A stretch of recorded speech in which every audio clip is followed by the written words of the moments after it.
dudar. Si todo va a acabar, rápido voy a ver. Si todo sigue igual, también seguiré.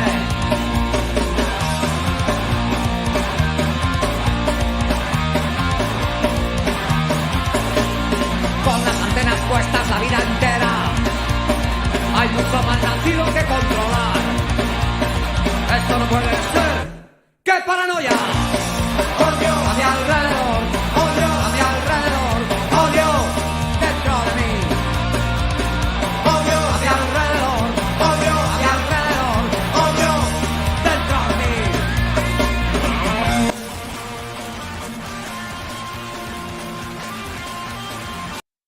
Get involved now. Be on the right side of history. Be on the side of good. Wear the white hat.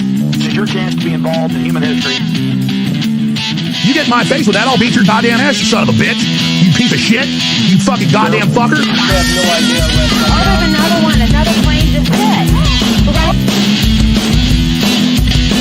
Obama is an MK Ultra puppet because they need a one world government. Oh, there's another one. Another plane just hit.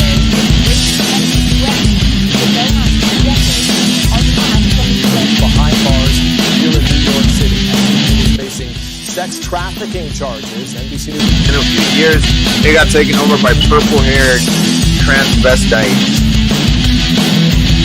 Russia has Germany by the wavelength. Have before us the opportunity to forge for ourselves and for future generations a new world order. When we are successful, and we will be, and we will be.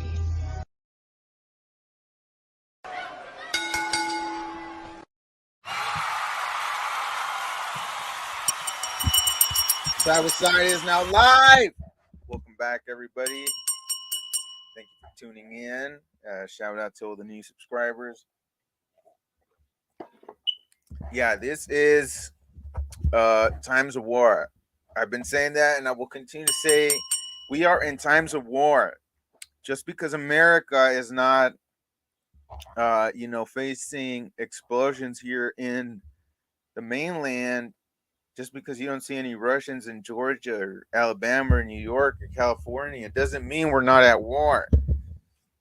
We are already at war, but it is not the war you think. So be ready. I mean, we're going to break it all down. Cyber attacks are incoming. Just a matter of time. It could be today, it could be tomorrow, it could be next week, in a month. But for sure they are coming. I think sooner than later. And we've got all the data, all the evidence, all the official documents from the government and the United Nations and the billionaire, what would you call it, these New World Orderists, all that coming up. Everybody, while I have you here, subscribe on Rumble. Do check out Decide What Side on Rumble and on Twitter. This is actually our first stream on YouTube in a long time. It's been a long time since we've been there. But YouTube, it's not a safe place to be. They will ban you for basically, if you're not basically agreeing with Karl Marx, they're going to ban you at some point. So we just came back from, I think, a 3-month, 4-month ban. It's been a while. So if you're watching this on there, don't expect this content to be on YouTube. Go to rumble.com. It's all being uploaded there. Decide what side. Decide what side 2 on Rumble. And okay, so I'm going to start off with this video about the cyber attack. We'll have a little intro video. This one is actually, let's see here.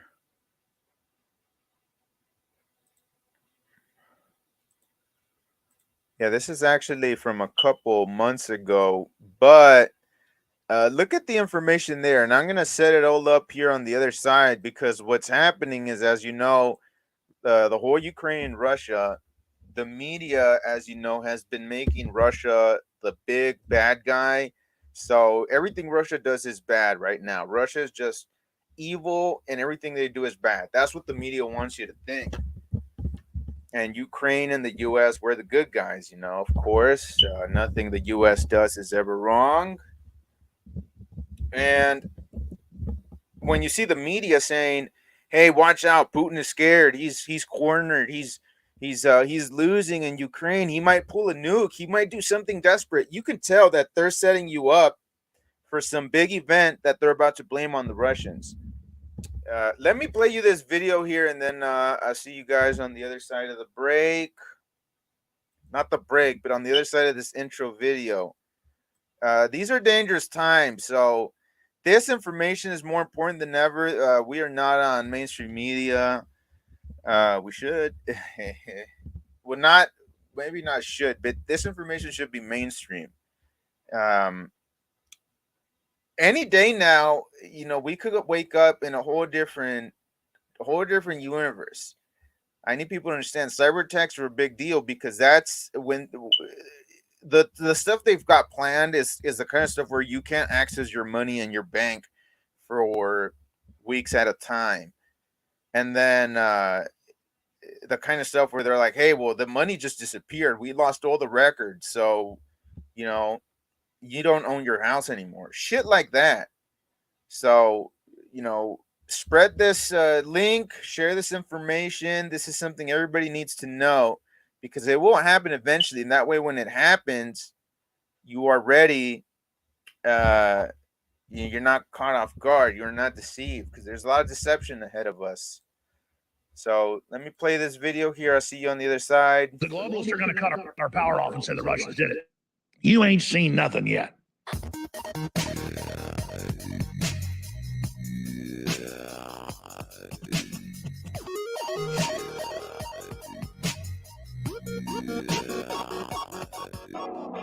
We are in such dangerous, perilous times in this world right now that it is so important for you to behave and act like, in my view, this could be the last show we ever do every day.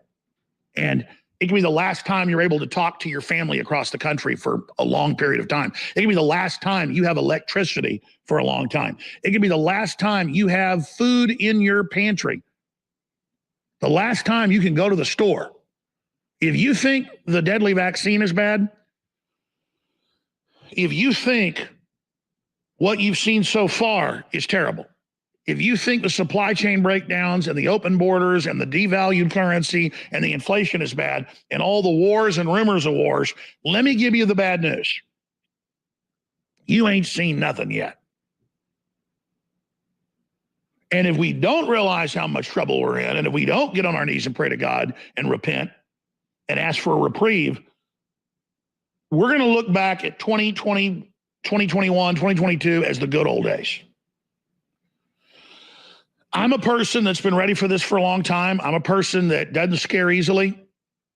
And I can tell you, I'm shook up all the time right now. Because this is it.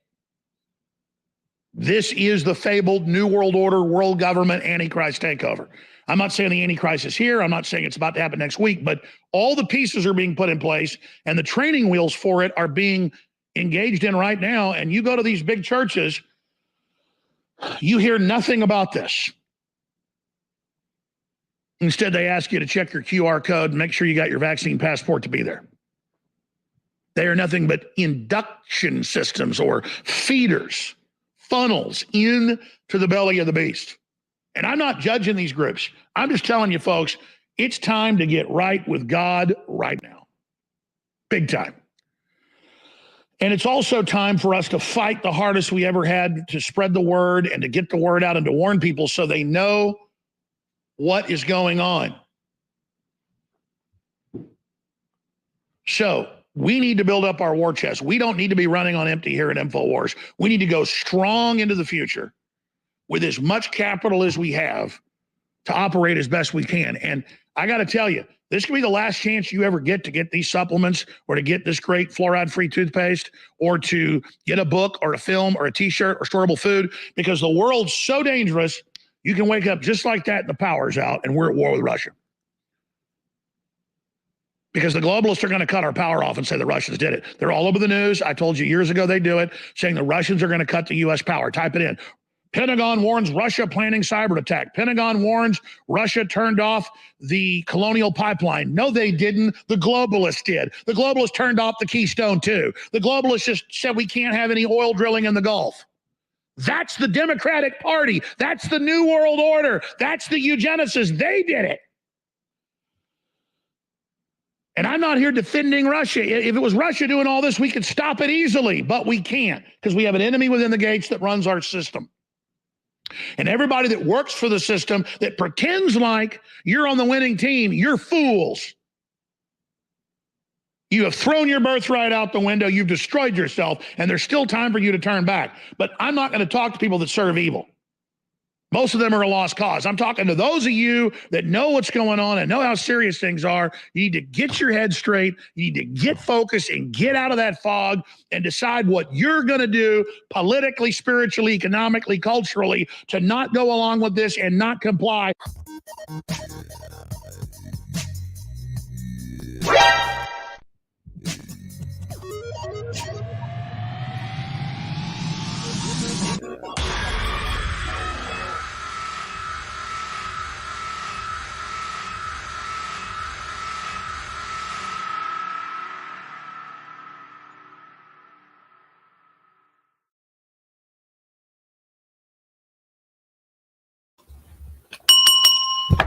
Okay, well, that was a good intro video.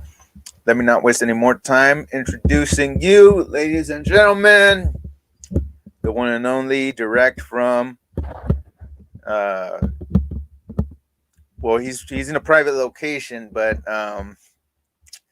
ladies and gentlemen, Mr. Wesley Boyd, welcome back. Welcome back. Well, I mean, Chris's GPS coordinations are longitude. What? Oh, we're not supposed to tell. Okay, never mind. Yeah, they know where We're not we're supposed at. to dox ourselves. I thought, fuck them, dude. They're gonna blow me up with a nuclear bomb anyway. Yeah, there's no hiding. At the end of the day, they know who you are. They Yeah, put all a y'all can go database run on off to the everybody. bushes. All y'all can go run off to the bushes, but you know, nuclear fallout's still gonna come get you. Yeah, and things have never been at such a critical point. Everybody knows now that something is not right. We've been saying this. Once the average person realizes, hey, the stuff the mainstream media is telling me is not really adding up with things. And so let me set this up. We had a few days ago, or maybe not more than like 3 weeks ago, we had Nord Stream, the pipeline that goes from Germany or from Russia to Germany, that got blown up. And, you know, supposedly they don't know who did it, but they're trying to pin it on Russia. Why would Russia blow up their own pipeline when they can just click a button and stop the flow?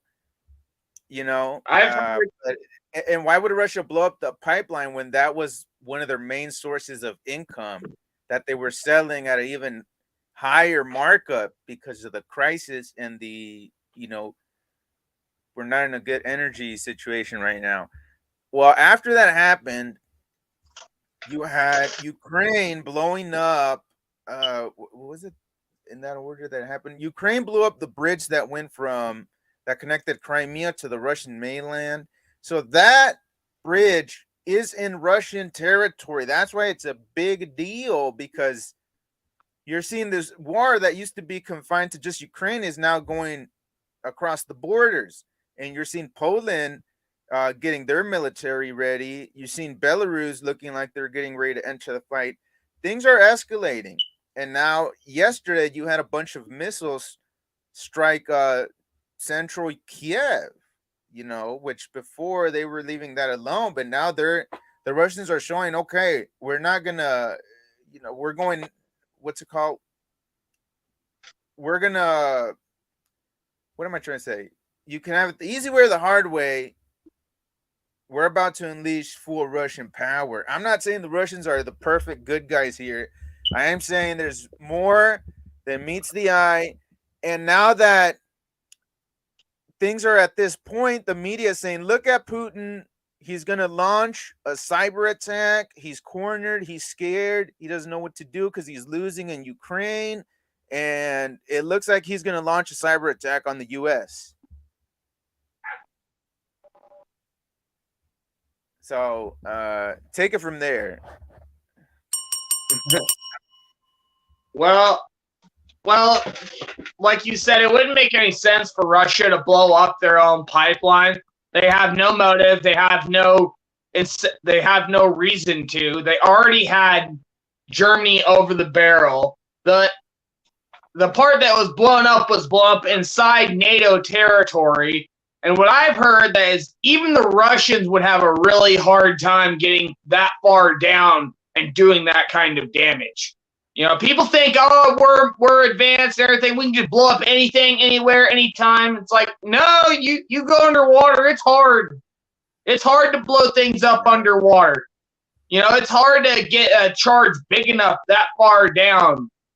You know, it's not just like, it's not some, you know, pipe from your house laying on the ocean floor. You know, it's actually pretty tough. So I mean, just if the pipe was sitting there out in the open, out of the water, I heard that even if you dropped a bomb on it, it would be very hard to blow it up. It'd be very hard to punch a hole in it, just because of how tough the thing is. Because it needs to be underwater. You know, it needs to go all the way across the ocean or that sea. So it's like as far as I've heard, that NATO's about the only one that could pull this off. Even China doesn't have this kind of technology. You know, and we're actually, and our Navy, despite all our problems, our Navy is still like, you know, the best in the world. Like as far as doing naval operations and things in the water, we're like the best. So we're probably the only ones that can pull this off. And it's like, okay, then that happens. And then they blow the bridge up, and they're like, oh, yeah, take that, Russia. And it's like, didn't even work. The Russians had it open within a day or two. It was like yesterday they had it open. And I hear this bridge connects to Russia's port on the, like a military, what's it called? Port? Is that the right word? Navy base in the Black Sea. So. Well, yeah. Yeah, probably. So probably there was anti-missile systems and there was anti-aircraft systems and MiGs hanging around. So no, a missile and all that couldn't happen. So what else you gonna do? Send in a car bomb? Yeah, I think it was a tanker, right? Like it was a car bomb. It's just a car bomb, a big car bomb, which can be pretty devastating if you do it right. Yeah, but. Big, like a big truck full of things. Like it's like I'm talking way more powerful than anything like Timothy McVeigh or a fertilizer bomb could do. I'm talking military grade. Pack a truck full of C4 and see what happens. You know, pack a truck with C4 like sealed inside canisters, hardened canisters, like metal barrels. Then see what happens. How much destructive And it wasn't like the bridge was rubble. It was like pieces were blown off. That's all it was. It was unusable. So Russia fixed it. So it's like, it's not like, it's just a poke. So, you know, that kind of stuff makes me feel like it's all a theater in a way. It's like there's all Klaus Schwab behind the scenes. Because like, all right, so we do something that doesn't really bug anybody. But we do a major operation. We complete a major operation that cripples the gas and the energy sector of the entire continent. You know, oh yeah, it was because of Russia, sure. You know, and then like a little bridge gets blown up for a while, and now we're gonna start bombing everything, and now everybody's ready for World War III, which is dumb. I mean, nobody should be. Honestly, at this point, it's like, Kiev, you're not in NATO. You're not part of the EU. We really don't care. Like, our response is like, if you want your neighbors to help you, fine. Go ahead. they're trying to poke the bear, Russia, make Russia angry, get Russia to respond, and then say, oh, they're obviously going to pull a cyber attack next because, you know, they're the big bad guy. Let me play this video from Klaus Schwab, the World Economic Forum president, which is the group that's basically calling for global communism. That's what it is. They may not use those words, but they're yeah, go ahead. I was just gonna say they not only call for it, they're actively working with other governments, and they talk about how they infiltrate other governments with their people, and they penetrate the cabinets. Sorry, I just wanted to add that. It's not just some theory Chris is talking about, just so you all know. This is actually happening. Yeah, let me get this video. Let's watch this and then we'll discuss this. Let's go here.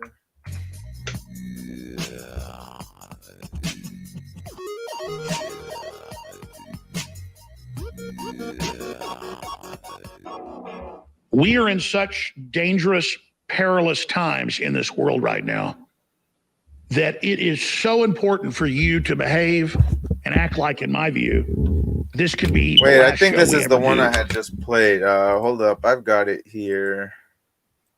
Hold up, give me a second. Yeah, I've actually got a few more that I want to play. I've got another one after this one. This is a shorter one. Okay. Look at what he says. Hear what he says. This is Klaus Schwab.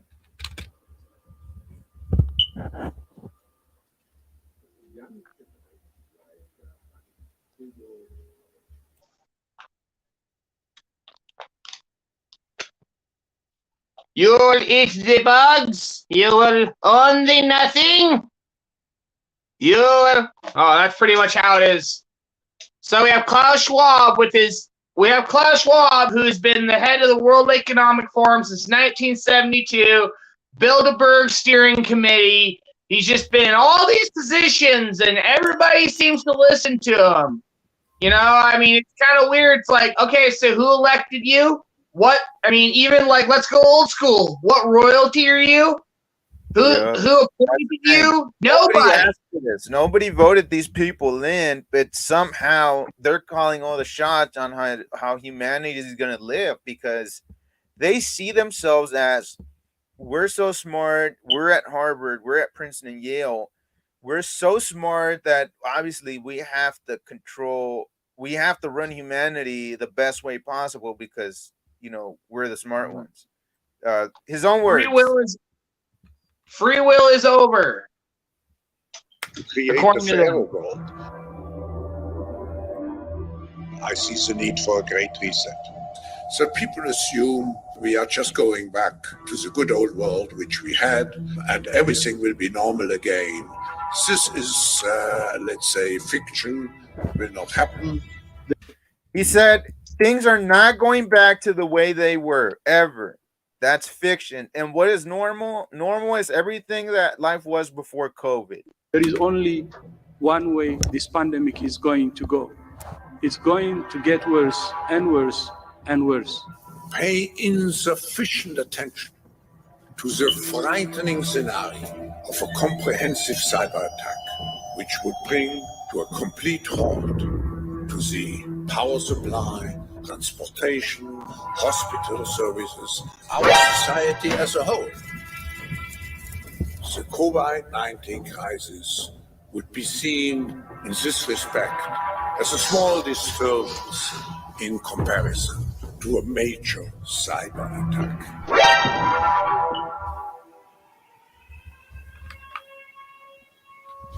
Let me replay that. Let me replay that again just so you hear that well. Hear him in his own words. To go. It's going to get worse and worse and worse. Pay insufficient attention to the frightening scenario of a comprehensive cyber attack, which would bring to a complete halt to the power supply, transportation, hospital services, our society as a whole. The COVID-19 crisis would be seen in this respect as a small disturbance in comparison to a major cyber attack.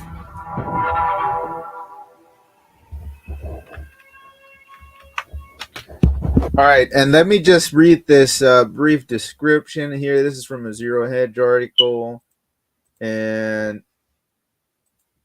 let me just read this real quick here. So Klaus Schwab is that bald guy you just saw talking there that wants to rule the world. Klaus Schwab and the World Economic Forum are best known for two things.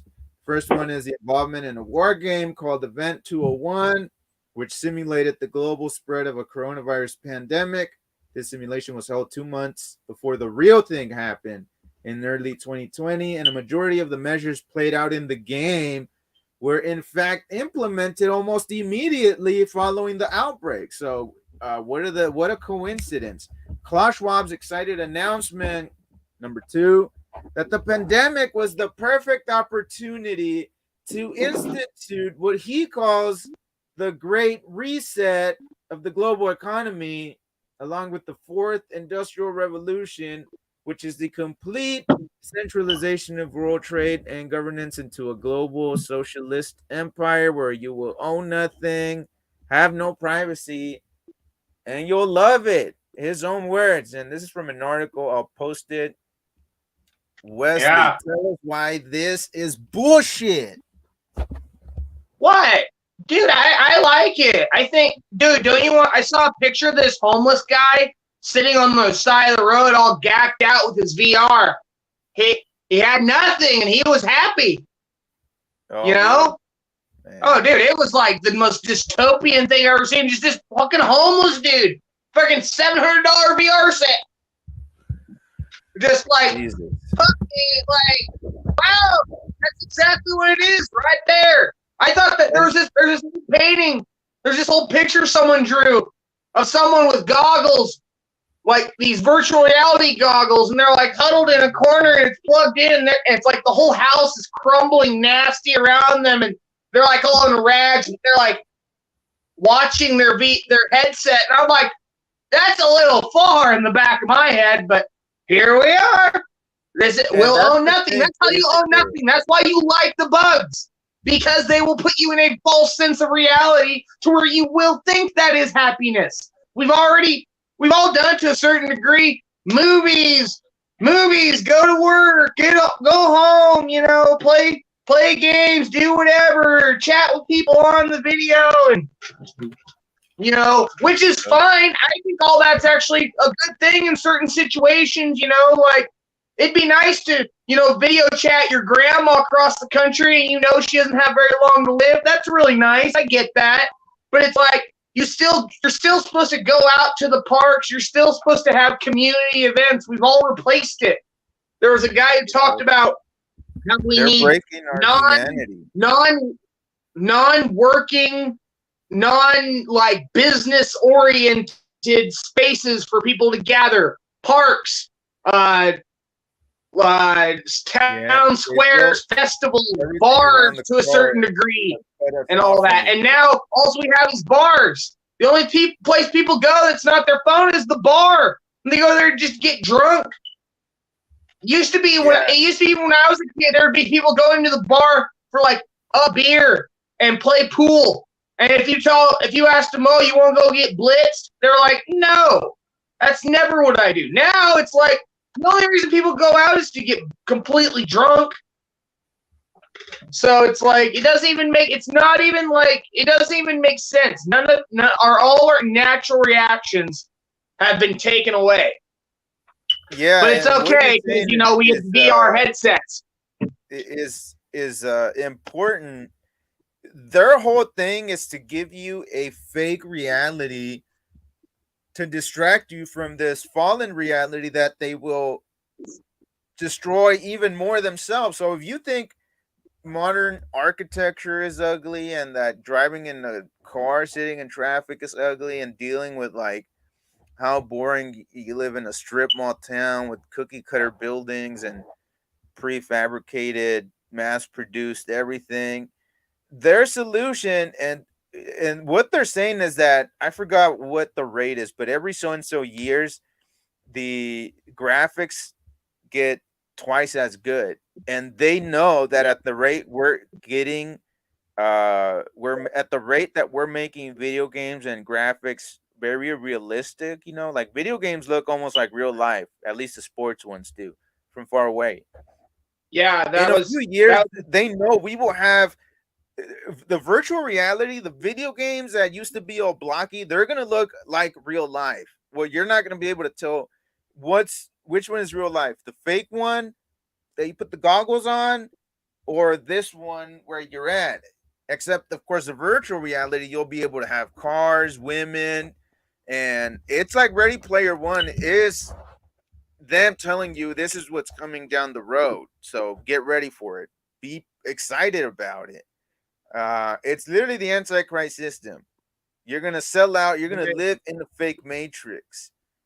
But going back, he said, going back to the cyber attack thing, because I have another video I was gonna play.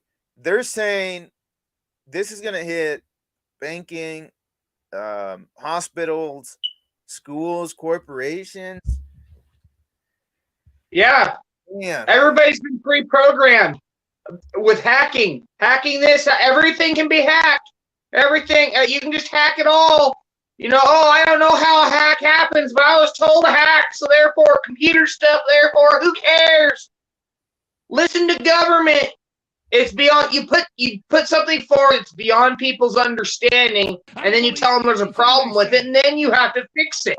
And they're like, oh, fix it. I don't care. Yep. And people aren't going to think like, maybe we shouldn't trust the people in charge anymore. Isn't it funny how like all these people that were like, the government's lying about COVID, lying, doing all this bad stuff, lying about this, lying about that, and now it's like Ukraine, oh, they're telling the truth now. Like literally the same people pushing the war in Iraq are now pushing Infowars.com. the same people, not even different sets of people, not like the same political party, When you have the the World exact same people. It's like, maybe we shouldn't trust the people who cheered on the Iraq war for the next war. I've kind of gotten to that point. If you like the war in Iraq, if you cheered it on at that time, I don't want your opinion about war or foreign policy, period. I don't care what experience you have. I don't care what your opinion is. You are invalid because you know what? You couldn't see shit before. You know, unless you I'll give you this. If you admit it's all manipulation and it's all a lie and it's all done for multi-billion-dollar mega corporations, and that all of our governments are under control, then I'll listen to your opinion. But if you're just gonna go along with the well, we made a mistake and we gotta learn from it, because we're not learning from nothing. Yeah, no, I mean, it's a tough battle. I mean, it's an information war. We've got to win this with the right information. The Bible says, my people perish for lack of knowledge. Lack of knowledge. But it's not even that the knowledge isn't presented. It's that people refuse it when, you know, it comes across. So we knew all this was going to happen from years ago because they kept saying it. And now what they're saying, let me read you. So in case you didn't catch what I said earlier, before COVID happened, there was a whole simulation. They had like a conference and they had basically like a simulation of what would happen if a coronavirus outbreak would happen. And it happened exactly in real life. We all lived it. And the solutions that they came up with during their simulation was exactly what they ended up doing. If you can't see through that, you know, then, man, I don't know, man. It's just, how do we get the dumb ones to wake up? But anyways, the World Economic Forum, those same people are now, they war game what's called Operation Cyber Polygon, which was simulating an internet outage event that leads to large swaths of the web going dark, including a number of mainstream news websites. Let me see here. All right. Wesley's got to go handle an investment call. He will be back. Hopefully, he gets the contract. We can take the side with side to the next level. Speaking of the next level, those of you guys that want to support the operation, we've got a little treat for you coming up. Very excited about this. Stay tuned. And everybody on Rumble, like I said, everybody on YouTube, we've been banned on YouTube several times. The first account got totally nuked, doesn't exist. This is our second account, and they keep banning my videos there. I still like YouTube because you can reach so many more people so much more easily than you can on Rumble, because everybody's on YouTube. People still haven't realized we need to get out of YouTube. But Decide with Side, if you're listening, go to Rumble, and I actually put the channel right here on this this thingy down here. Decide What Side 2. Go check it out. All the videos are there. Now, what was I saying? Oh yeah, so I was reading. So they've got this operation or they've got this simulation they did where all the big sites, Amazon, eBay, Twitch, Reddit, government websites, EBT. Man, we know the hood's gonna be pissed about that. All this happened when content delivery network company Fastly experienced a bug. Although Amazon had its website back online within 20 minutes, the brief outage cost the company over $5.5 million in sales. That's just one website. Fastly identified and fixed the problem within 2 hours and continues to claim the outage had nothing to do with a cyber attack. However, it did reveal a huge vulnerability for the internet, what von Clausewitz would have called Schwerpunkt. I don't know what that means. A large portion of the web is dependent on only 3 CDN companies, including Fastly. Here's what concerns me. If there was a cyber attack on such weak points in the web, and the attack involved a malicious worm or other highly infectious weapon, then Klaus Schwab could very well get his cyber pandemic. So what was this? This was this is actually an article from Zero Hedge. Let me see what else it says here. Yeah, I don't know, man. They say Putin is friends with Kissinger, and he was in the World Economic Forum school, training school for young leaders. So at the end of the day, can you trust them? Who knows, man? Pray to God about it. I'm sure the Holy Spirit does lead you in the right direction always. At the end of the day, you should not look to any human to save you, because it could be that Putin is just playing both sides of the game and he's really a Christian Russian and he wants Christianity for Russia. It could be that he's playing the game as a bad guy and just doing his part to be the villain who's actually, quote, Christian, to get the Christians in America to support Russia. And how does this play in the bigger scheme of things? I don't know, but the word is Russia is going to be growing and absorbing more territory. That is what the Christian prophecy side of things says, and that is what is looking like. The people, the ideologues that run Russia, or that I say that shape Russian thought, Russian thinking on what they're gonna do. They're saying we need to bring back the Russian Empire. They're saying Russia is not just Russia. Russia has always been the peoples of, Eurasia, Kazakhstan, the Ukraine, Armenia, some of the Koreans on that other part of the world. Maybe not Koreans, but shout out to all the Korean listeners. Definitely appreciate your support. I don't understand what you guys are saying in the comments, but it looks like it's some good stuff. All right, let me play this video. And this is Owen Schroyer giving you a breakdown. And why do I play other people talking about the subject? Because sometimes they just put it so well that, you know, it would be wrong of me not to show you. So check this out. This is from months ago. When you have the World Economic Forum, who, by the way, has erased any evidence that they ever ran the Operation Polygon. They did Operation Polygon, which was all about a cyber attack hitting the West, and it was going to be Russia. People still think that the cyber attack blamed on Russia is going to be the precursor to getting the United States involved in the war. Yeah, there, if you look on the World Economic Forum official page, it's gone. That's a little suspicious, don't you think?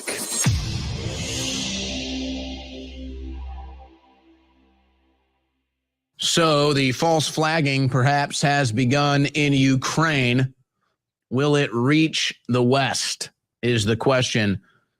All bets are that there will be some sort of a staged cyber attack, which will be the precursor to getting the United States into a further escalation with Russia, perhaps in Ukraine. That hasn't happened yet, but that's where the smart money is. And it makes sense when you have the World Economic Forum, who, by the way, has erased any evidence that they ever ran the Operation Polygon. Was it Polygon or Polygon? Operation Polygon, much like they did Event 201, which perfectly encapsulated the COVID-19 outbreak pandemic. Months before it happened, they did Operation Polygon, which was all about a cyber attack hitting the West, and it was going to be Russia. Just like Event 201, virus comes out of Wuhan, China, and then it did. So people still think that the cyber attack blamed on Russia is going to be the precursor to getting the United States involved in the war, which, are they going to be able to get away with it? Then you're going to again see who in the media is a warmonger, who in the media goes along with the false flags, and who questions everything. But here's what happened in, there, if you look on the World Economic Forum official page, it's gone. That's a little suspicious, don't you think? Yes. Ukraine says Russia bombed children's hospital and besieged Mariupol. Now, Russia has denied that that is the case. And remember, when all of this first started, what were they doing in Ukraine? They were giving out heavy artillery and weapons to random citizens on the streets saying, fight for Ukraine, come get a gun, come get a anti-tank, anti-aircraft missile. Literally. And we had reporters on that they went out and a group that they were with were able to get their hands on anti-aircraft missiles. And they like took them out into no man's land in Ukraine and were just firing them in, it was basically looks like a desert. And they said, hey, I'm just a journalist. These guys are just some Ukrainian citizens. Look at what they were able to get. And it's a big, put it on your shoulder, anti-air missile system given to them, I guess, by NATO or Ukraine or whatever. And so then, hospital gets hit with a missile. Yeah, there's the video right there. Look at how great the crew is. This is a journalist says, yeah, they just gave us these missiles. Like, never used them before. Got no military experience, but hey, I got one. Let's see what it does. Let's blow it up.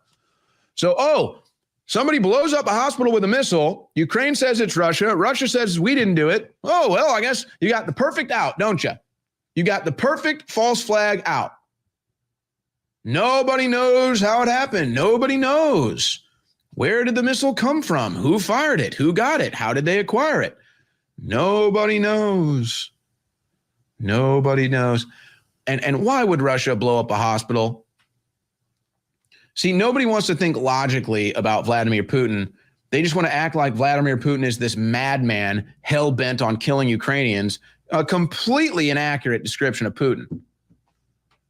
But see how that works? Boy, who would have thought giving out military equipment to random citizens in Ukraine might have caused a problem? Oh my gosh. Remember, you had all these videos of gangs in Ukraine going door to door in apartments with rifles that they got because of the war outbreak, and they were just ransacking entire apartment buildings, holding people hostage, robbing them blind. Good job, Zelensky.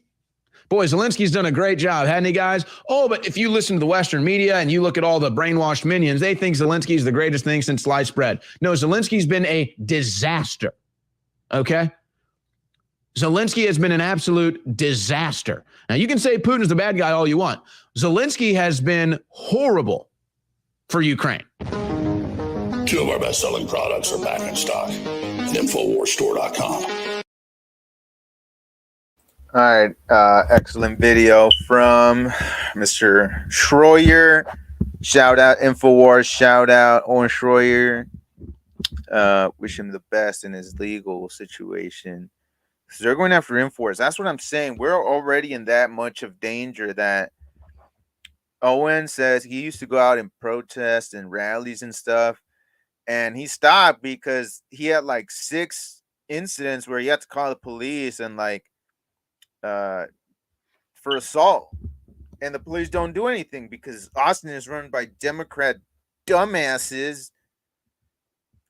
Or it's not that they're dumbasses as in they're dumb, is that they're dumbasses because they're going along with destruction of humanity. You know, the Democrats have been totally running shit to the ground for the last few years everywhere. New York, Philadelphia, Chicago, LA, San Francisco, Oakland, San Diego. I don't know about San Diego. Baltimore, DC, New York City. All these areas run by Democrats, full of homeless people, drugs everywhere. Crime is rampant. St. Louis. Nobody,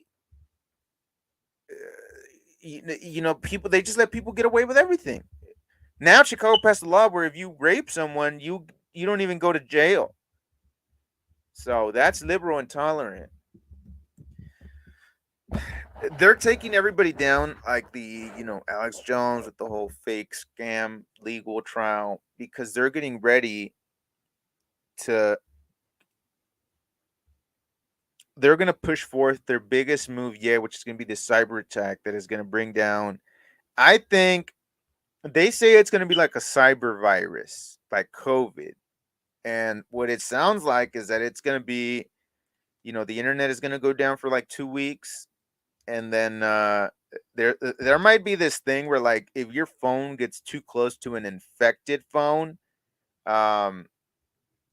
your phone won't work and your information gets hacked, and it's that kind of virus. You know what I mean? Like a new electronic virus, something we haven't seen before. From what they're saying, because remember, these people said, hey, we have to be ready because there might be a coronavirus, and, a lot of people might die. It might affect the world economy. We might have to, change our whole life because of that. And then it happened like next month. Well, now they're saying, hey, be careful because Putin, he's losing. He's scared. He doesn't want to lose control. He knows the end is near. He knows he's losing bad in Ukraine. Let's say he's going to launch a cyber attack, and then we launch it because we want to fuck you up. One world government. Don't forget, that is ultimately the goal, is the one world government. That is ultimately where they're trying to take things. If you want to know what you need to do to prepare for the events that are coming, highly recommend this book right here, Savage Continent. Go look it up. It's like $4 on eBay used. You have no excuses, people. I also recommend this one, For Turning. By now, really, oh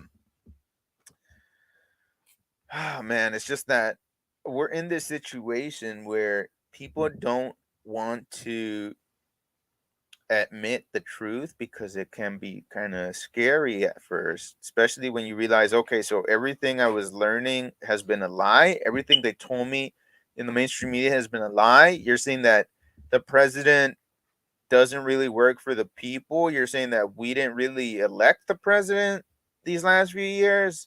You're saying they stole shit? You're saying we live in a dictatorship? You're saying the U.S. killed millions of innocent people in the Middle East and we stood by for it? The cyber attack is coming, man. I just saw that. I think there was one this morning, and they were trying to say that was Putin. And the media is saying nuclear war. Putin might use a nuke, but it looks like more and more now they're saying Putin might launch a cyber attack.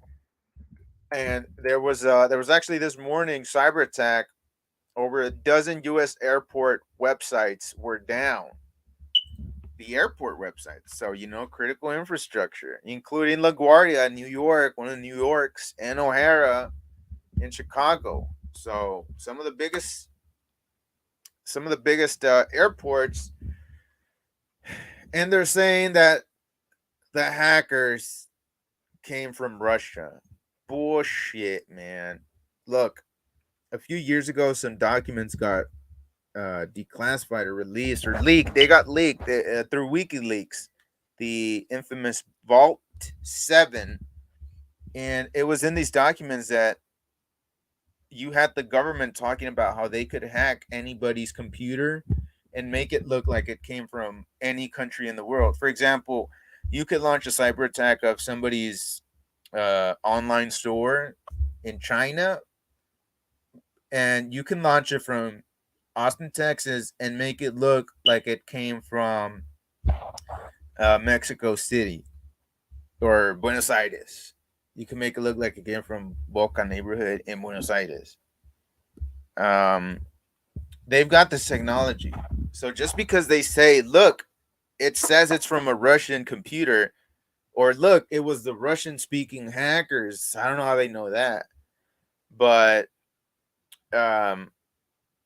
don't believe it. I mean, we're in critical times right now. Like I said, the war in Ukraine has been escalating. The Pentagon is panicking because Biden is not competent and the U.S. is not able to mobilize in the way that it needs to mobilize to face the threats of, man, it's just, you've got to think, the globalists they're not here trying to bring prosperity to America. They're trying to destroy America to establish a one world government. Don't forget that is the goal, is a one world government that they will hand off to the Antichrist. When the aliens show up, they're going to say, the extraterrestrials created you, and, we're actually we're going to enlighten your consciousness, and we're here to solve all your problems. All you have to do is take this chip, and it's going to change your DNA so you are no longer human. But hey, it's upgrading you. You're going to be better, but you're not going to be human. That means no eternal life, because Jesus only came to die for humans, not cyborgs.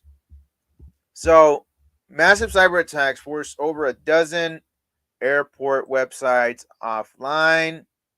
And like you heard Owen saying, they did have the Cyber Polygon description.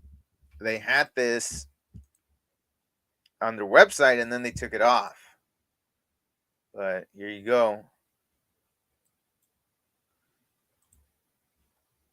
Cyber attacks forced over a dozen U.S. websites offline.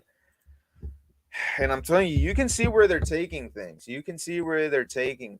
When it was a few months ago in Canada, they had a cyber attack, and all the credit cards, a lot of the debit cards just weren't working. They weren't working. That's the situation we're in today. So, we need to get ready for these things. Some of the common sense, or what would I say, some of the easy steps to take: don't have all your cash in the bank. Leave at least some of it at home, somewhere where you can, under the mattress, under the fridge, not in the oven, and keep some cash on you. Don't trust the banks. If you're at one of the big Chase banks, which, look, I'm not perfect. I have an account at Chase. I'm going to try to I'm trying, man. I'm trying to get all my finances organized. But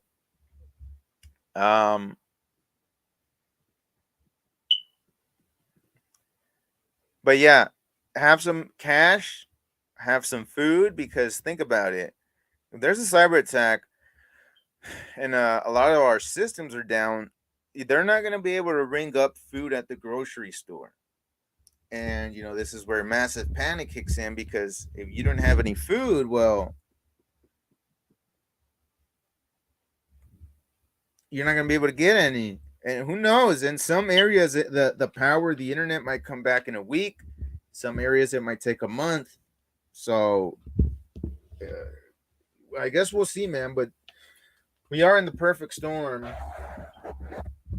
Massive cyber attacks coming to the United States. And remember, they're going to know who did it right away. They're going to know right away. So what are the other topics I have here? Let me see. So I've got Ukraine war getting out of hand, massive cyber attacks, World War III, or world will change forever. Operation Cyber Polygon. Man, I got to use the restroom. So let me see. Play another video. I'll come back. And don't forget, side by side on Rumble. Ladies and gentlemen, if you don't know about iodine deficiency, and if you don't know what this tri-iodine formula can do for you, I'll be back, and your guys. family. Quick commercial break. Going to the restroom. What do you think a Chinese cyber attack would look like? Chinese cyber attacks would occur if Chinese leaders believed that the United States was going to send terrorist strike groups into the region, submarines, deploy Marines and special operations to fight a war against China.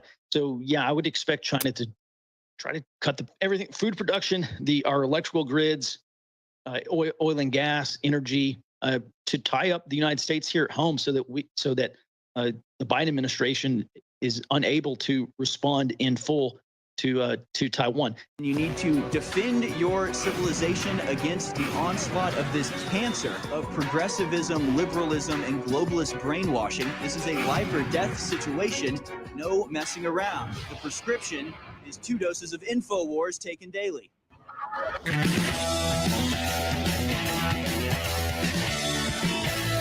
Welcome back, ladies and gentlemen. Third hour of American Journal has begun here on Infowars.com and Band.video. I'm your host, Harrison Smith. My guest this hour is Mike Shelby. He's an intelligence expert and a former intelligence NCO and contractor. He runs Forward Observer, a private threat intelligence firm that focuses on low-intensity conflict. You can catch the daily live stream on YouTube by subscribing to Forward Observer or by going straight to the source at forwardobserver.com. His Twitter is at GrayZoneWarlord. And again, that YouTube is Forward Observer, or the website forwardobserver.com. Thank you so much for coming on and joining us once again, Mr. Shelby. Hey, Harrison, good morning. Thanks for having me. I'm very glad to have you. And of course, you know, Forward Observer implies that you're ahead of the curve on certain things. And of course, you certainly are. You texted me last Friday about preparations that China was making in terms of launching a cyber attack and what this could portend. And now this morning, getting ready to conduct this interview, I simply searched China prepares in Google, and there's a dozen different stories about the way China is preparing to attack. And in fact, about an hour ago, Inside Paper reported that the Taiwan Army fired warning shots at a Chinese drone for the first time. War with China seems to be right around the corner. What can you tell us about this, Mike? Well, China views Taiwan as an inseparable part of China. And Xi Jinping is serious about forced reunification now, especially since he lost face against an 80-year-old drunk woman who visited the island without Xi's permission. Right. And so this is something that China is going to do probably below the threshold of conventional war, if they can make it. I doubt China wants to get into a shooting war with the United States or with Japan or South Korea, Australia, potentially India, other global NATO allies. So they're probably going to do this through gray zone warfare. They've been conducting military exercises around Taiwan, disrupting shipping, and that's largely been seen as a way to practice a military blockade and eventual embargo of Taiwan. And so that's what we at Forward Observer really expect the Chinese to be doing. Not exactly sure when that's going to happen, although we have seen a lot of indicators that in the next couple of weeks or potentially months, maybe even later this year, we feel certain it's going to happen. Hear how you think this might roll out, or the various ways that it could. And I've been saying for a while that if China was making moves in Taiwan, they're likely going to start with something that looks much more like Hong Kong, like with the Hong Kong protest. I mean, China essentially took over Hong Kong without ever really firing a shot, by political machinations and putting money in certain places. And of course, there were riots that took place and protests that took place, but they've all been squashed by this point, and China has a pretty firm hold over that island now. And I think if I was China, I would want to repeat that in Taiwan, but Taiwan is much more important to America than Hong Kong is because of the production of computer chips that takes place there. I mean, what's your opinion on that? Do you think that that's just an impossibility, that something like what we saw in Hong Kong would take place in Taiwan? So China's not even going to try that tactic, and will move more towards the physical war? If at all possible, China wants to do this without firing shots. One of the things that Max and I have been talking about over at Forward Observer is the concept of elite capture.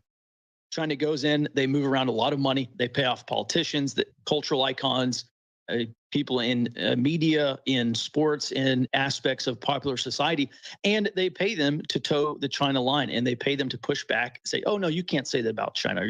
Oh, you can't do this against China." China's a peaceful nation. They don't seek war. They seek peace and inclusiveness, and they want global peace, and they're not out for war. And we know exactly what China's out for. It's the same thing the United States is out for: their best interests, no matter the cost.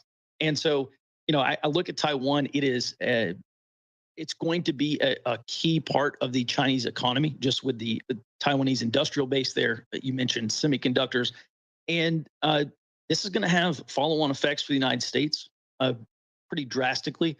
The United States is in a race right now to get its domestic semiconductor, specifically its 2 and 4 nanometer chip production, up and running. That's something that the United States is, and also Taiwan is dumping a lot of money into to try to get that production out of Taiwan, because they know eventually they're going to be surrounded, they're going to be embargoed, and eventually that semiconductor production is going to cease being transported to the United States. So it really is a critical piece of land there. Yeah, and of course the story at Forward Observer from just a few days ago is China preparing a major cyber attacks on U.S. as part of Taiwan reunification. You say former Cybersecurity and Infrastructure Security Agency Director Chris Krebs said last week that China is preparing to conduct major cyber attacks on U.S. infrastructure and industry as a part of its offensive military plans to force reunification of China with mainland Taiwan, or Taiwan with mainland China, rather. So do you think that this is... I mean, what are you expecting this to look like? Cyber attacks hitting America at the same time that forces land in Taiwan? Would this be a simultaneous attack, or would it be used first to soften up the United States? What do you think a Chinese cyber attack would look like? Well, in December 2020, the Army published a facilities security report that warned against foreign cyber attacks, specifically against military facilities, and as well as soft targets like critical infrastructure. And the play here is, if you're China, you have to do what you can to prevent the U.S. military from mobilizing and deploying to the area. Now, we do have forward deployed forces, and of course we have U.S. allies, Japan, South Korea, Australia, within striking distance of the East and South China Seas. But the United States really does not have the amount of force that's going to be required to stop China from doing this. And so if China does do this militarily in a conventional setting, like boots on ground, airborne insertion, amphibious assaults, then that's going to look a lot more like a war. And that's going to be more likely to draw a conventional response as well.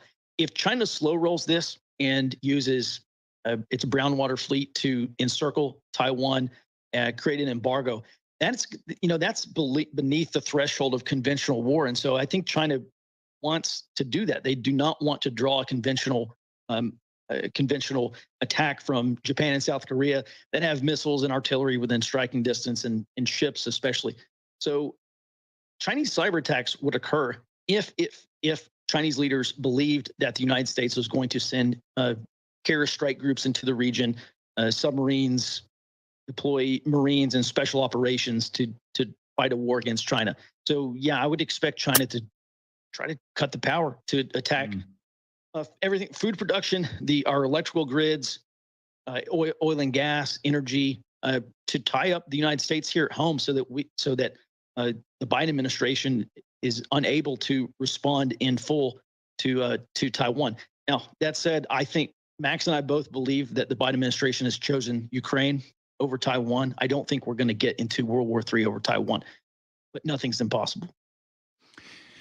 Yeah, lots of different avenues to World War III at this point. I guess it's a choose your own adventure game where the outcome is preordained as a massive and horrific conflict. Now, another advancement or occurrence that has happened recently was the Solomon Islands have denied entry to the U.S. and U.K. Coast Guard ships. These are right off the coast of China there in the South China Sea.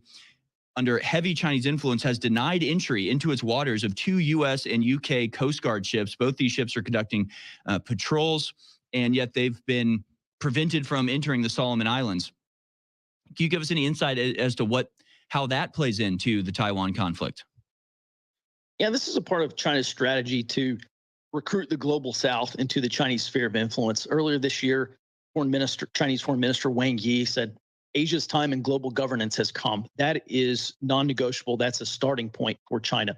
And so they look at the Solomon Islands as a potential naval base. China's been doing this for Cambodia and a number of other countries as well. They want to extend their island chain out to the Solomons. Taiwan is a key part of this process. So the Solomon Islands is a strategic area that's in play, and there's a little bit more beneath the surface as well. And we can talk about that later. Okay, yeah, we'll talk about that on the other side as we talk about exactly what is going on here, as it really does seem like the battle lines are being drawn for World War III, with Russia, China, Iran on one side, and America and our cohort in the West on the other. All right, welcome back, ladies and gentlemen. My guest this hour is Mike Shelby of the Forward Observer. ForwardObserver.com is where you go to stay ahead of the curve. Just like InfoWars is tomorrow's news today, I guess you could say Forward Observer is tomorrow's military intelligence today. And on Friday, the 26th of August, they published this story: China preparing for major cyber attacks on U.S. as part of Taiwan reunification. And this, of course, dovetails with stories from a number of other outlets, including Gateway Pundit, saying the People's Republic of China is preparing to go to war and it's not trying to hide its efforts. This from Chinese expert Gordon Chang. You also have this from The Guardian. China used drills to prepare for invasion, Taiwan foreign minister says. I also would like to touch on this story: rare earth mineral producers become target of China-backed cyber attacks. This relates to a story that we covered last week about rare earth minerals becoming increasingly important as we move towards this electric cars and all this sort of stuff that require batteries and things like lithium and cobalt in massive amounts. So we want to get to all of this, but in the last segment, you sort of hinted at something deeper under the surface when it comes to the Solomon Islands. Can you tell us what is it about the Solomon Islands? What are the Solomon Islands? Why are they important? And why is America being denied access to them, such a bellwether of things to come? Well, back in April or May, China and the Solomons announced a mutual defense pact. And the Solomon Islands, it's a relatively small country. And they said, well, we want to strike this deal with China because we want humanitarian aid. And so China was all too happy to do that. There was a lot of speculation that China might try to use this to roll into a foreign military base in the Solomons. Australia, New Zealand, the United States, other countries saw that as absolutely unacceptable. And so the Biden State Department sorted out a bunch of officials to the Solomons, and we think they effectively carroted and sticked them and said, well, you can do this the easy way or the hard way. And so the Solomons came out a short while later and said, yeah, actually, everyone read way too much into this. We're not going to have Chinese a foreign a naval base here. There's not going to be any Chinese army troops here, and they and so the Solomon Islands just basically said, "Hey, look, this is not what it looks like." Well, more recently, there was news that the Solomon's officials had been distributing Chinese money among members of the parliament there, and so it appears that China has come back in and bought and paid for a lot of the Solomon. So this is still up in play, but this is a lot of the gray zone warfare using soft power, money, and influence to try to gain favor in bring some of these countries into the sphere. All right, thank you very much. Welcome back. Side West Side in the United States and the West did in the Cold War is live, and I do want to get to this one thing here. Let me show you this quick thing before we continue on the conversation with the cyber attacks that are just a matter of time now. I'm not saying they're going to happen tomorrow, but don't be surprised. They have been warning about this for a while, and you're seeing it all over the news. They always tell you what they're going to do. It's like when they say, what was one thing they said? You know, they would say, oh, be careful. Trump supporters are extremists. They might blow something up. And then they had that fake pipe bomb group at, you know, the Capitol January 6th. But let me not get out of topic. This is the side.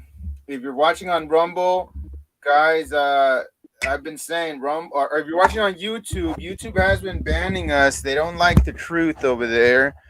And don't expect this to be on YouTube. Go to Rumble if you like what you see.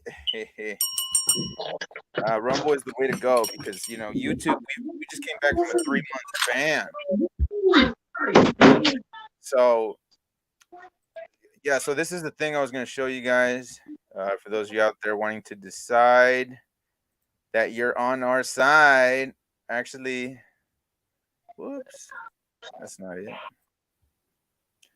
For those wanting to show that you are on the side of Decide What's Side and want to support the operation, hold up. Let me get this loaded here. Okay, here we go. Give me a second. Be patient. All right, there we go. The Decide What Side t-shirt. So yeah, this is not what was I saying? We don't actually have them made and ready to ship. And ready to ship. Yeah, check that out. Look, we actually paid for these models here. Check that out. Excellent. Should be on Mike Lindell's website. Yeah, check it out. Decide What Side. As you can see, we are inclusive. Not a white person in sight. Don't worry. Actually, we should change that shirt. Too much white, man. Uh-huh. Make it a black background. Yeah. Or rainbow. We'll make it a rainbow background. Man. Seriously, this rainbow shit is getting out of hand. I recommend you watch the stream we did last night. Actually, that one was in Spanish. If you want this information in Spanish, we have content in Spanish to still Decide What Side. It's just in Spanish. And we cover the same things because I know a lot of you have grandpas and grandmas that watch Univision and Telemundo all day. And you know they're just getting a bunch of bullshit straight from the Democrats. You know, you might as well have Joe Biden writing the script every night there. But okay, cyber attacks. I don't know if you saw that video that was playing here. I mean, I understand you had an important call to make. You can get to it. Okay, I did have another article that I wanted to get to. Let me see. Okay, we talked about the bridge getting blown up. U.S. framing Putin as a madman. And what was I gonna get to? Well, I guess I they're feel like not- did I cover the cyber attack situation as good as I could have? let me think about it. Well, okay, here's something everybody needs to understand. Everyone thinks, there's a lot of people that are still naive out there who seem to think that the government and corporations are separate, or that, oh, the government needs a warrant to get into my computer and all that. No, the NSA is in everything. And what the NSA is not inside of, British and other intelligence firms are inside of. And, NSA, that's just a blanket term for all these private corporations all over the world. And everyone remember Vault 7. Let's reach back a little bit. Vault 7, what did we find out? The NSA can frame any country using any computer, using any software. They can get in and they can fake it. They can make you think that me or Chris hacked it. So when they come out with the cyber attacks and they find this Russian. They have this Russian guy that blew up his apartment building in Moscow, and he's the one that did it. And so therefore, haha. Remember that's probably not even the person who did it. So we all need to kind of just get rid of this idea that we'll know who did it, because anymore there's no way to know. The only way to defend against cyber attacks is to defend against them at the gates. It's like terrorism. You don't go out and find the terrorist. That's a waste of time. You have to sit here. You have to defend yourself. And not let hundreds of thousands of illegal immigrants just kind of cross a border and process them, even though they may be have ties to radical Islam. We don't do that. You don't do that. Yeah. I was telling them about Vault 7. That was a declassified set of documents put out on WikiLeaks. That's where they arrested Julian Assange and locked him up, basically. They made him basically have to spend years holed up at the Ecuadorian embassy, because if he came out, they were going to arrest him. So what happened? Anyway. Yeah, but it's a sad story, man. That dude, the people that do a lot of good get persecuted in this world, man. That's really one thing you end up seeing, is that, there's so much evil out here. The enemy is evil. The globalists are evil, definitely. Vault 7 showed that the CIA had the technology to hack all sorts of electronics, including like cars. So, they could hack a car and just cut the brakes off through a freaking computer remote switch. It also came out that they had the capability to launch a cyber attack and make it look like it came from somewhere else. Like I was saying, you can launch a cyber attack from Mexico City and make it look like it was a South African company or a Russian company or a Russian person. So it's very obvious the game they're setting us up for. How do we win this is don't buy into the bullshit that they tell you. I mean, I don't know how to stress this. You need to understand that if the mainstream media is all parroting one narrative, it's probably wrong. It's probably wrong. 100%, most likely, it's a lie, or it's not the full truth, because that's really how it works. That's how I knew. Or it's manipulation. Yeah, that's why I started liking Trump, was because the media was always talking shit about him. I don't know, maybe that's the contrarian in me, or, I guess in one way it's intuitive, because most people are not that smart, and it's not necessarily that it's about being smart, but most people are wrong. That's just how it is. Not that the majority is always wrong, but You know, a lot of times it is. So they've got the ability to launch these cyber attacks. I don't know if you saw this morning. Cyber attacks force over a dozen U.S. airport websites offline, 14 major airports. And look at what they say here. They say cyber attacks with Russian-speaking hackers claiming responsibility for the disruption. How just so convenient.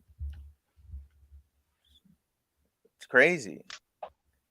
The Russian-speaking people launched the cyber attack. It's just because, you know, they're saying that Russia is about to do something crazy because they're losing so bad in Ukraine. Man, I don't buy that either. I do not buy for a second that Russia is losing. Just I don't think. I think everybody's just like, oh, everybody thinks they're like watching a football game. They're like, oh, I can tell you this, I can tell you that. It's weird, dude. When the Armchair Warriors sure do come out when it's wartime, dude. Like, I see all these guys on YouTube. I'll explain to you why Russia is losing. I'll explain to you everything you need to know about Ukraine and Russia. No way it's just like, it's like, well, who the hell are you? And they're like, I was 4th Infantry Battalion in 1982. It's like, all right, well, good for you, but what you don't know, and that's my biggest problem with all these military guys, dude. It's like they don't understand the New World Order. They don't understand globalism. They don't understand Edward Bernays, what he did. They don't understand who Cecil Rhodes is. They don't understand any of that, but they're supposed to protect me from enemies of the Constitution. And it's like, I'm sorry, our military is brainwashed at this point. There's nothing like what is their advantage? They have no advantage to push back against the system. They're compromised. That doesn't Sorry, mean that your average person is a bad person, but you got to understand the people that run the army, the military, are just like the people that run Harvard. They're globalists. They're compromised. You only need to get the person at the top to have control over the whole organization. Does it matter if you like what you do, if you just do it? Does it matter that you're against what's going on if you just follow orders anyway? That's always been the question. People are like, well, I'm against that. It's like, cool, but you're still helping. So does it really matter if you're against it at that point? I'm against murder, Chris, but I'm going to go murder people. You know, I'm against stealing, but I'm going to go help someone steal. I'm against it, though. You know, just be sure. I don't like what I'm doing. I'm against this. I don't like what I'm doing. At the end of the day, only order followers get promoted, and you know, only those people enjoy their time there. Otherwise, they're gonna get you out or something. But I wanted to get this. Go ahead. Sorry. This training a few years ago where the U.S. Army set up like a fake small town, like a little dummies, like not real, like they look like real buildings, but they were empty. And they built them for training soldiers to go around. Basically, they said there's going to be some big catastrophe and we're going to need soldiers patrolling and keeping the peace and taking people's guns, make sure, you know, they're not going to do anything bad with them, like defend themselves. Right. So, oh yeah. I'm planning on sure this. they're just going to be so nice about it. They're going to make sure we're safe. This is the proof that the 32 terabyte recap. Yeah, what were we going to say? Okay, I was just wondering. I just tweeted out a clip by Mike Lindell on Frank's speech about Dennis Montgomery. This ties into the cybersecurity thing. So Dennis Montgomery, everybody's kind of heard about him, and like he's been tied up in court with Mike Lindell and all that because he found out he created software. I think he was on Living Color too. I think he was like someone in that. And he just like ended up starting a cybersecurity. I can't remember, but don't quote me on that. But anyway, this guy, he created this computer program. Essentially, it's when you compress a file and you unzip it and all that. Well, he figured out how to do it on a mass scale. And Pete Santilli used the example. What he could go up to Netflix and say, "Hey, your bandwidth, we could cut your bandwidth cost by 70%." You know, that's like, if you don't understand, if anybody understands bandwidth, if anybody understands how hard it is to put the stuff out, that's a big deal. So what he created, this technology, this supercomputer to compress it all and to run it all through. This is a supercomputer system that could probably hack anything and everything. If not almost. You know, it's always depends on how much money it would cost to hack you if it is worth it to them, kind of thing.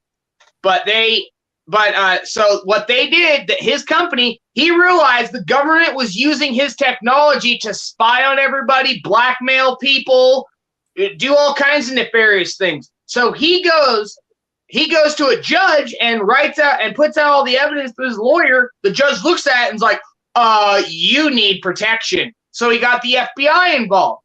And the FBI has been sitting on this for 2-3 years now. And Dennis Montgomery wanted to sell, because apparently he talked to Mike Lindell, and he wanted to sell it to Mike Lindell so that way he could, because he was under gag orders and everything. He couldn't do anything. Or he was under orders. He couldn't sell the company or anything. Or he couldn't do anything. So he had to sell it to Mike Lindell. Well, they put a gag order on him and everybody else and put an injunction on everything saying you can't do anything. Well, the gag order was lifted yesterday. So now Mike Lindell and Dennis Montgomery can talk about all of this. And there were people who did know, but they weren't allowed to talk about it. So essentially the world's best supercomputer is essentially owned by Mike Lindell. So you don't think that they've copied that? You know, it could be, see, Mike Lindell did it. But it's like, but on top of that, it's like they have these kind of systems. They probably copied his system already. And if not, maybe they couldn't. There are instances where the government can't copy something. It's that advanced. But so there's another factor. Let me get that video you said posted. no. The lie detector determined you're telling the truth. This is the proof that the 32 terabyte PCAPs and Dennis Montgomery are real. Everybody at the Cyber Symposium last year, okay, I was attacked physically on the second night, and we were told by our lead colonel not to, that they had got word that they were going to put a poison pill in the data, and that we were all going to they were coming and raid the place and arrest and grab whatever we had. Well, now, a year later now, it's the right time. What we did, that we're going to show you by watching this, Dennis Montgomery he's very real. And all the contracts he had with the government, all the terabytes he has, these PCAPs, they're under a government gag order. And this is what I couldn't tell you all before. Now I own a good portion of the assets of this company from Dennis, or his data, and we're basically, there's two of us now, Brandon, and you're not going to be able. There's actually a dead man switch, so that if they try and come at us, this all will go out there. But for now, everybody. Whoa! Stop right there. You're saying if there's a dead man switch, so it would all go out for everybody to see it. Public, yeah, because right now they're trying to suppress this, but we put it in a case in Nevada, everybody. We're going to have the Dennis Montgomery, everything up here for all of you to see by tomorrow. And what that means, what I mean is we're going to have everything you see in that 52 minutes, all the documents, Brandon. We're going to have the case to release the 32 terabytes. We're going to have all Dennis's proof up there that the terabytes exist, including the rolling data that every cyber guy is going to want to see, at least the output of it, so that people will know, and the bad guys will know that's in there, and people will know, oh yeah, we've got this. All this 32 terabytes, and also they're going to see why I couldn't release it because of the gag order that's on this data. The government does not want you to see this data, everybody. It's a surveillance system, the survey that Dennis Montgomery invented. And here's an American hero. Then they used his invention used it against our own country and our own people. And you know what? Dennis has a switch where you can watch and you can see all of this stuff happening in the 2020 election, this captured data and everything that happened. You know what? That's my evidence, Brandon. You know, there is those $6 billion worth of lawsuits and all this Smartmatic, Dominion, and that Coomer and all these lawsuits and all the other people out there that have lawsuits, you know, from your lawyers, your Sidney Powell's, your Rudy Giuliani. Okay, well, I think that's the whole video. Very interesting. And real quick, I highly recommend everybody go read Mike Lindell's book. What are the odds? Very interesting. As you know, he used to be a cocaine and crack addict for years, over a decade, like 17 years. First cocaine, and then like the last 5 years were crack. But it's a very interesting story. Definitely. That's a cool holographic cover. Yeah, this is him successful. This is him. Not so successful. Yeah, so he went from crackhead who lost everything to multi-millionaire hanging out with Trump and, you know, living the American dream, I guess. But the story just shows you God is real. So that's the only way Mike Lindell could have come up the way he did. But right. But yeah, I like what he's doing. He's just, everyone makes fun of him. Oh, he's just a pillow guy. Meanwhile, these people will sell candles that smell like their own farts. Call it classy. And or they'll come out with their own. I have it myself. Dude, they're awesome. See, there you go. My pillow. I'm not gonna lie, this is my favorite pillow. Very comfortable. Dude, I will say I've always needed two pillows. Always. I couldn't sleep with only one. This is the first pillow I only need one. Oh, interesting. Yeah, I have two.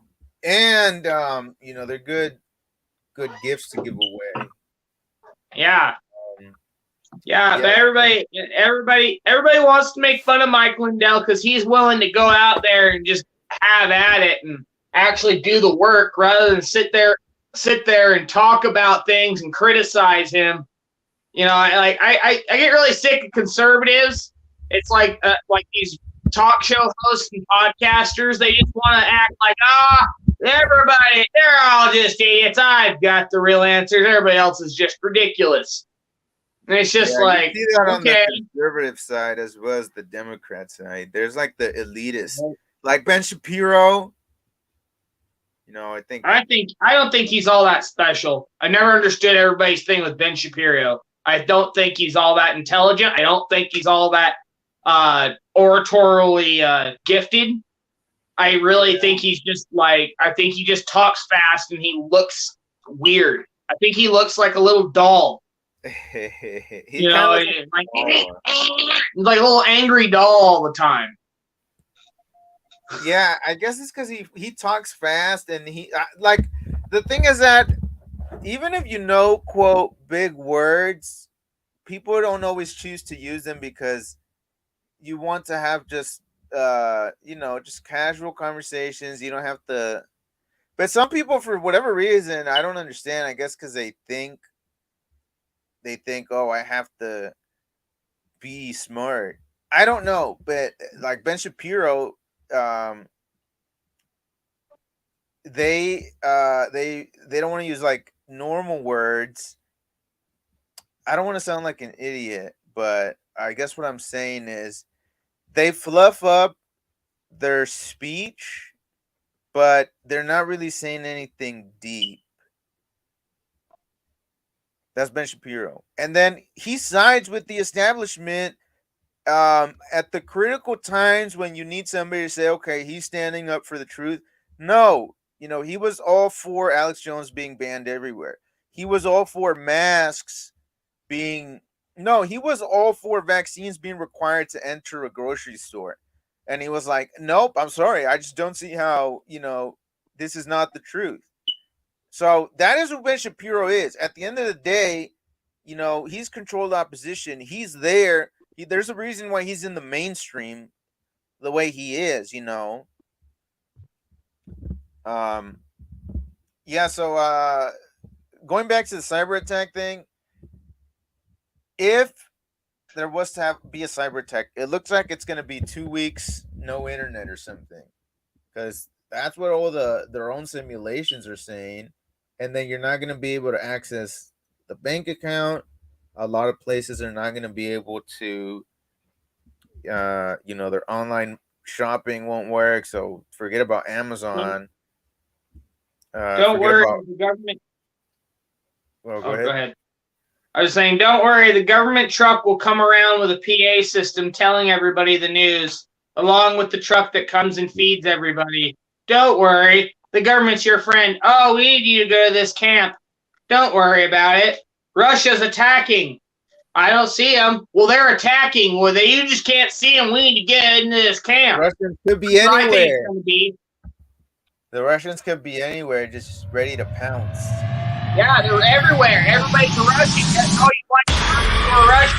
Oh, you don't like Trump. You just want peace.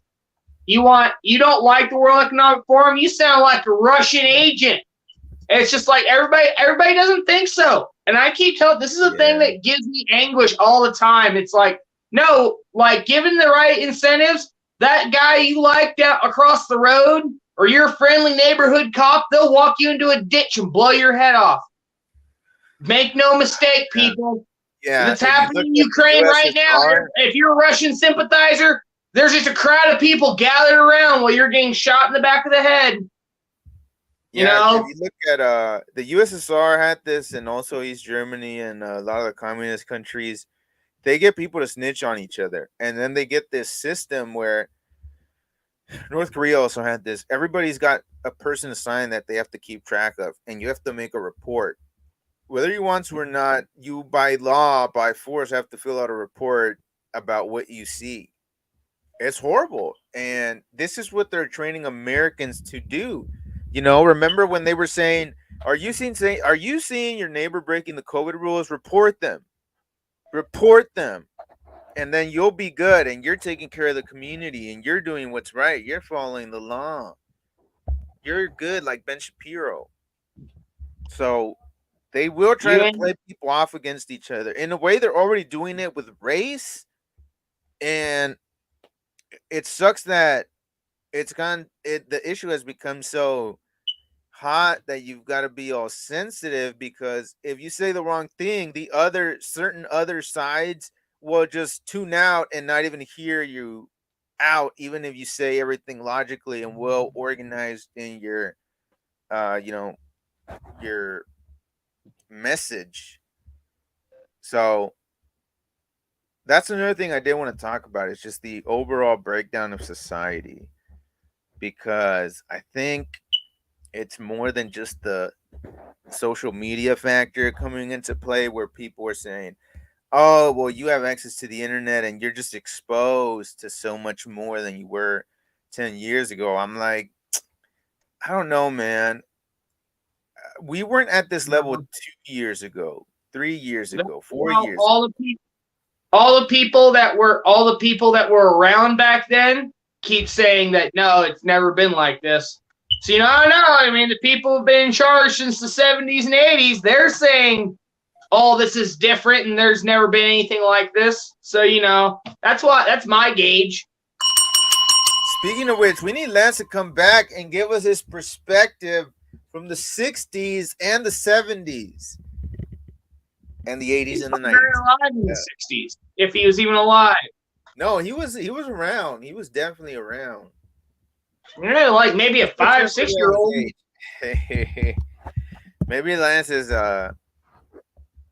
been around for like 2,000 years. I doubt it. You see, we're on the tubes. We're on the tubes. Can't talk about that. Yeah, I mean, gotta be careful. I forgot. We're back on YouTube, everybody. Oh. Thank you for following on YouTube. I do have to say, Two things. Well, well, I was gonna say don't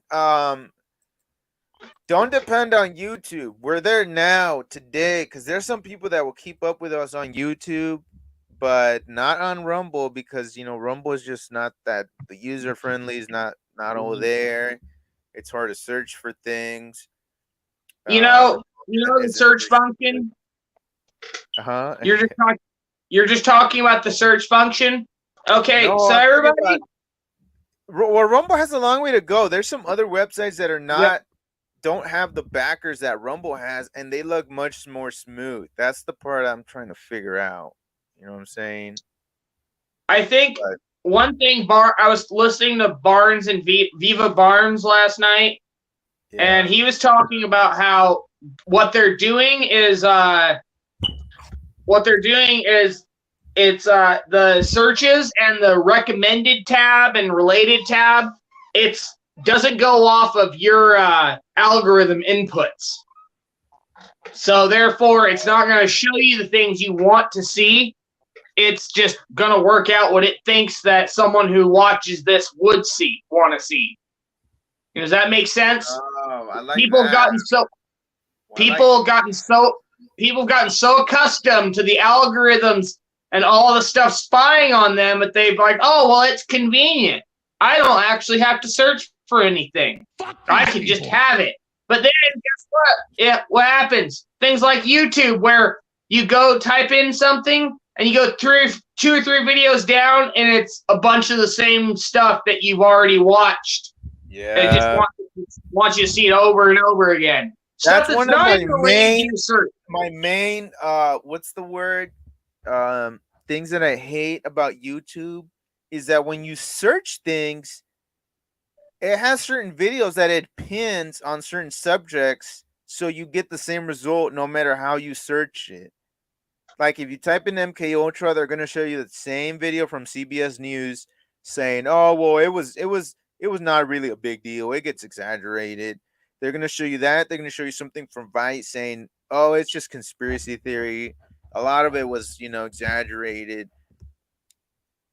And it's not like it used to be. YouTube used to have a bunch of really good content, and they actually came out and said this. They said there are too many conspiracy videos popping up on the trending page and being recommended, and obviously it's misinformation. So we're going to go ahead and try to kill that off. And then they killed YouTube. Let me try to show you real quick. This is our Decide What Side page. Everybody go subscribe. Give it a view. Help me pump these views up. And I don't know where this is coming from, but the Rumble, it's weird because I don't know. They just told me that Rumbles means like likes. And I did share these two on Twitter. I don't know if that's where the Rumbles are coming from, but you see this one has 16 Rumbles. I shared this one on YouTube or Twitter also. This one also has 20, 16. I don't know what it is, but it looks like it's a good thing. So check it out. Decide What Side 2. All right. A little bit of breaking news. Breaking-ish. Wait. Breaking news? Breaking news-ish. All right, what happened? So at 2:39, the Zero Hedge came out with Biden promises Zelensky further advanced air defense systems after attacks. What? Come on, man. Every week we're sending them like $5 billion.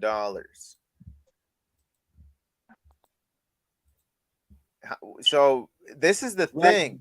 We just keep upping the equipment. So it's kind of like we were throwing rocks at each other, then we were throwing bigger rocks, then we were throwing slingshots, then we were throwing bow and arrow. Now we're shooting at each other. Now we're bazookaing each other. And this is what's happening in Ukraine. This always happens. This is why you have to be careful and not to start a fight, because you don't know how it's going to escalate. It's like getting in a fight at Walmart in the hood. You know, if you get in a fight with one dude, you know his homies are going to jump your ass the minute they see you're getting the upper hand. So stay out of Walmart. I do have this, what I was saying about the social decline. Hey, man, it's getting pretty crazy out there. So the economy in Europe has been bad. In America, it's just about to start. And, Alex was saying that he's hearing PayPal, Twitter, Facebook, they're all having like 10, 15% layoffs of people.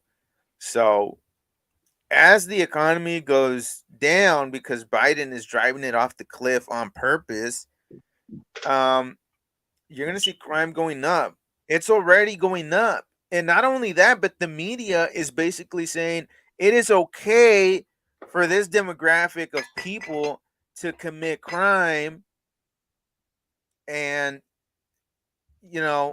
like, for example, Black Lives Matter, not saying black people, but the Black Lives Matter group and Antifa, or the people waving those banners, burn down all the Targets and the Wendy's and the Starbucks and all this stuff. And the media said it was a mostly peaceful protest. Oh, shit. Is the internet down? Can you hear me? No, we're good. I hear you. Oh, I think my camera. Okay, I think it's just my camera. Yeah, sorry guys. We're trying to get a new tech support team to handle the setup and everything. Yeah, so they're getting you used to accepting violence and being okay with poverty and violence and dirtiness and drug use everywhere. All the big Democrat-run cities, you find, everybody knows fentanyl addicts living like wild animals under bridges. The police aren't allowed to do anything. You're not allowed to arrest the dealers. If they get arrested, they're back on the street the next day. It's just total lawlessness in America. And don't forget how they were screaming, defund the police. So I'm just trying to get you to understand. I think a few years down the road, the economy is worse than it is now. Crime is up. The police are getting less funding, so they're not willing to put their ass on the line, because there's two crackheads fighting at the park. So all I'm saying is you need to get ready to defend you and your family. Doesn't matter what the media says. You have to be ready to defend your family, because, we're getting down to that time where you just got to fend for yourselves. All right, Yeah. Give me a second. Let me look something up. All right. So I've just been watching footage from Ukraine and all that. And, a Syrian girl, this girl, she's tied in with the anti-Assad people in Syria, and she got ran out and whatever. And she's always talked about how the Syria conflict is all just, it's all, whatever we're hearing is fake. And she's always on anything about Middle Eastern stuff. She did. And people call her a terrorist sympathizer because she doesn't like Israel. So, everybody just got that bent for her. So she puts out 2003 Operation Shock and Awe over Iraq's capital city. 31 countries from the free world took part. Understand this, Putin is holding back. And she just has a clip of, if anybody remembers, Baghdad, boom, just lighting up the sky. The whole city just getting nailed left, right, and center. They just indiscriminately started bombing everything. and it's like, now it's like, and then it's like, okay, so Putin's targeting Kiev so hard that they're posting to social media and they're making videos and putting them on Facebook and all that. It's like, all right, so, I mean, must not have taken out too much infrastructure. What, you don't think the Russians know where every piece of communication equipment is? And you know why? Because Russia's smart enough to bring in their own comms. They wouldn't.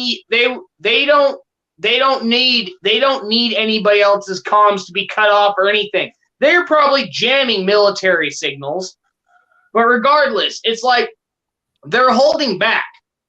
You'll see you like have that on your bomb over Twitter? here, and a bomb over here, and a bomb over here. It's not just like carpet bomb. Like what we did in Iraq was carpet bombing.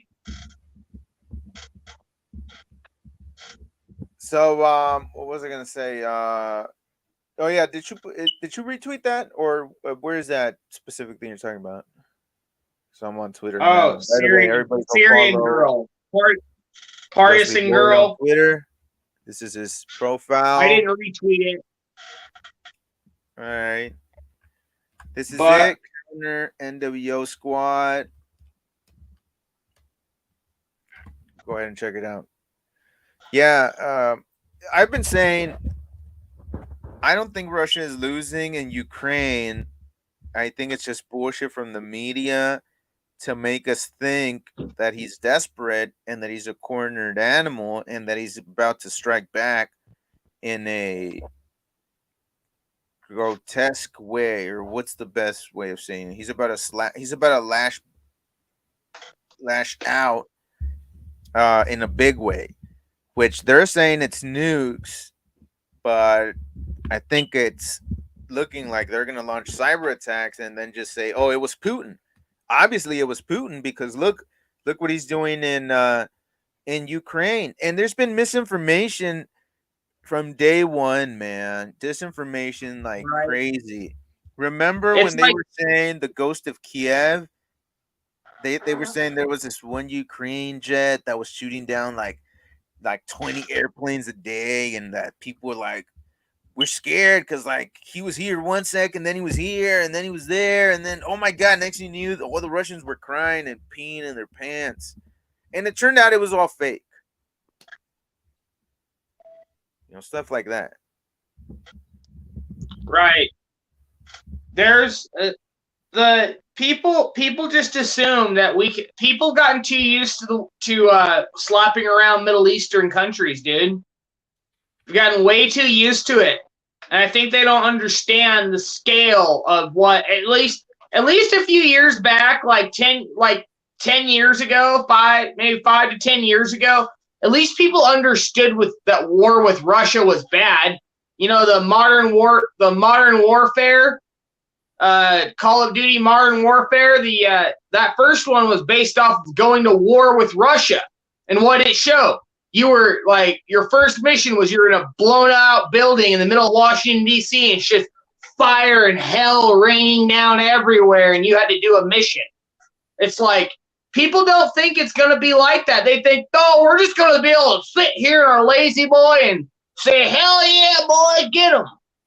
Everybody just thinks that that's what they're going to do. They don't realize, like, no, this is like cities flattened. Hopefully you're not in the blast radius. And you think they're just going to let all these little National Guard stations and everything go untouched? You think they're going to let all these little military installations go unscathed? No, they're just going to bomb them too, much as they can. And our soldiers are going to be too busy arguing about what pronouns to use. So, yeah, whatever. It's a sad state of affairs, the U.S. Oh man, because even the military is going woke, as you know. Bro, give me some ammo. How dare you? Yeah, I'm offended. What was that thing they were doing with the red high heels, getting all these soldiers to march in literally like high heels to teach them something about how women struggle too.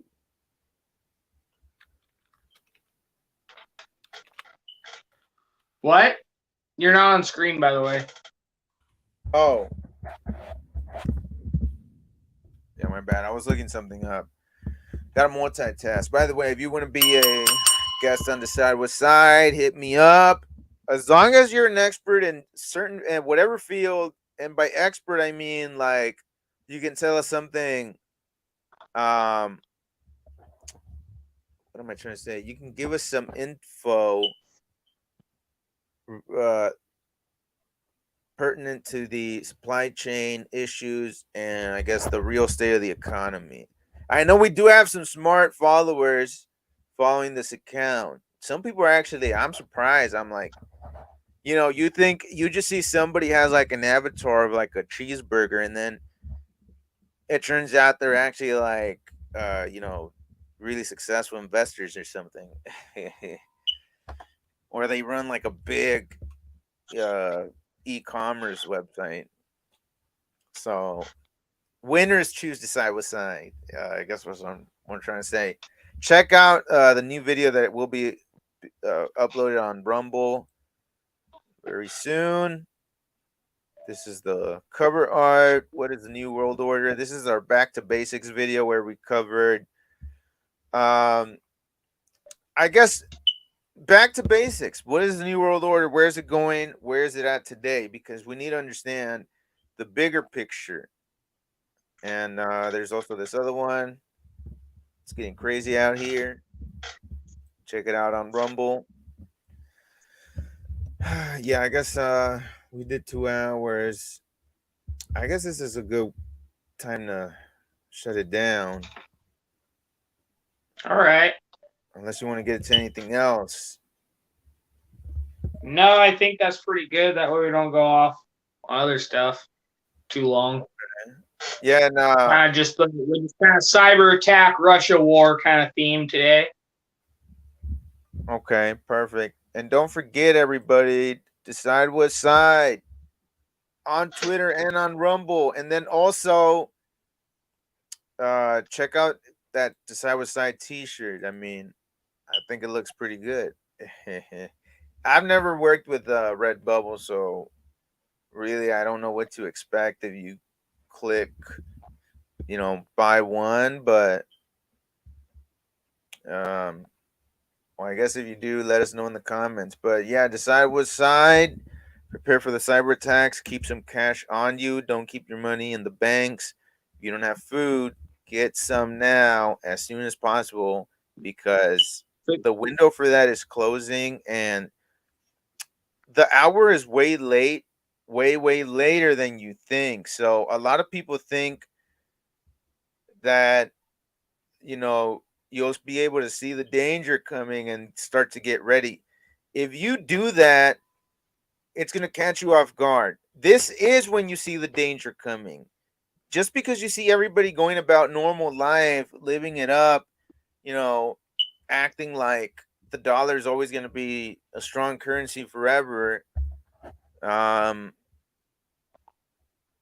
it's going to be a rude awakening, and it's going to be very painful. I mean, they're telling you cyber attacks are coming because they're planning them. They literally wrote, you know, Operation Cyber Polygon. Check it out. But yeah, this is Decide What Side. Thank you very much, everybody, tuning in, and we'll see you next time. Get involved now. Be on the right side of history. Be on the side of good. Wear the white hat. This is your chance to be involved in human history. You get in my face with that, I'll beat your goddamn ass, you son of a bitch. You piece of shit. You fucking goddamn fucker.